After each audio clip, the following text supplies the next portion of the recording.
Thank you so much, Mr. Chair, and thank you for calling this hearing. Since January, Donald Trump has used the full power of the federal government to attack Americans in cities across the country.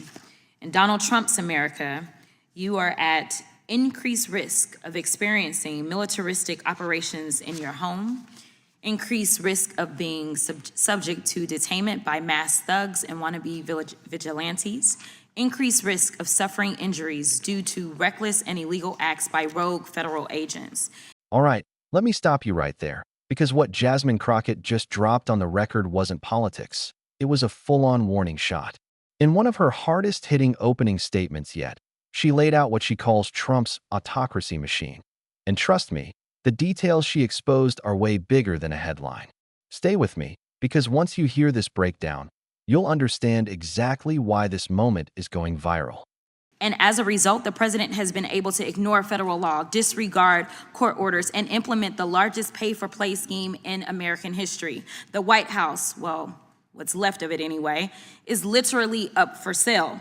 The federal courts have characterized this presidency as, quote, lawless. In fact, when ruling against illegal acts committed by the administration, a Republican-appointed federal judge stated, quote, "The court cannot imagine how the public interest might be served by permitting federal officials to flaunt the very laws they have sworn to enforce."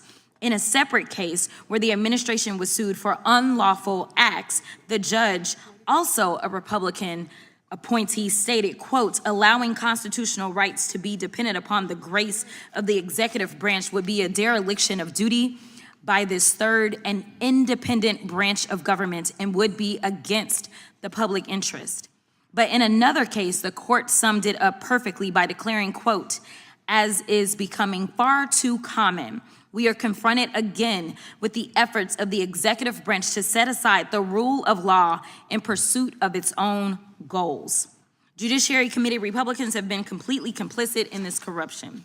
But since they're so interested in restoring law and order, I have a couple of suggestions on where they can start. Number one, this is the President of the United States standing beside his best friend, Jeffrey Epstein.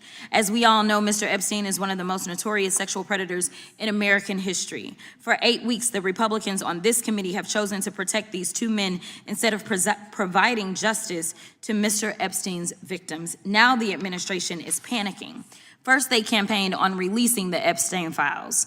Then AG Bondi and Associates did a photo op with the files, and she said, and I quote, "The Epstein list is on my desk."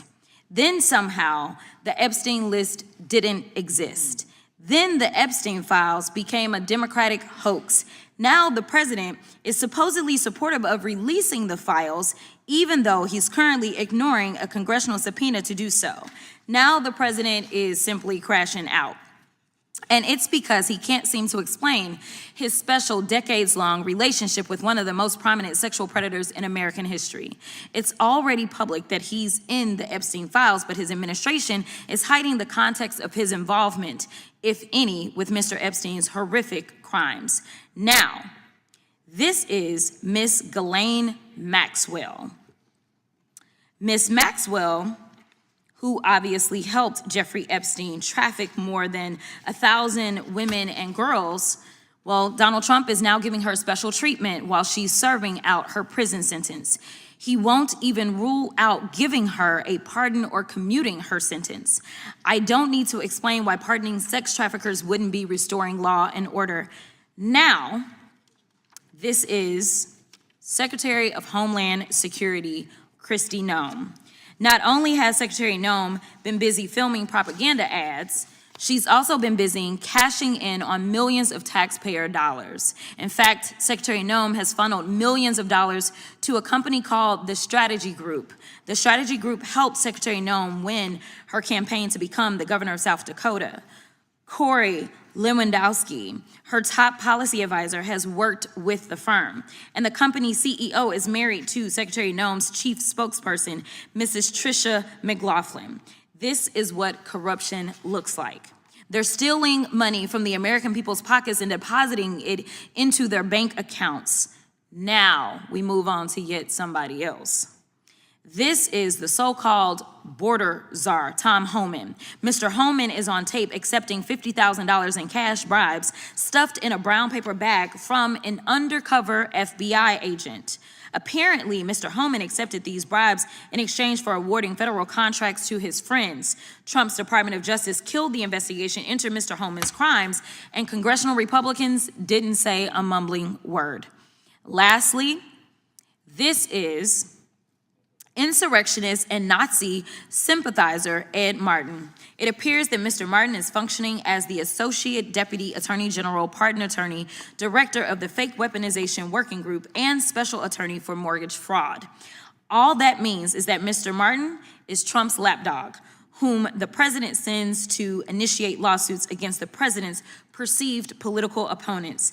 This is what we call organized crime.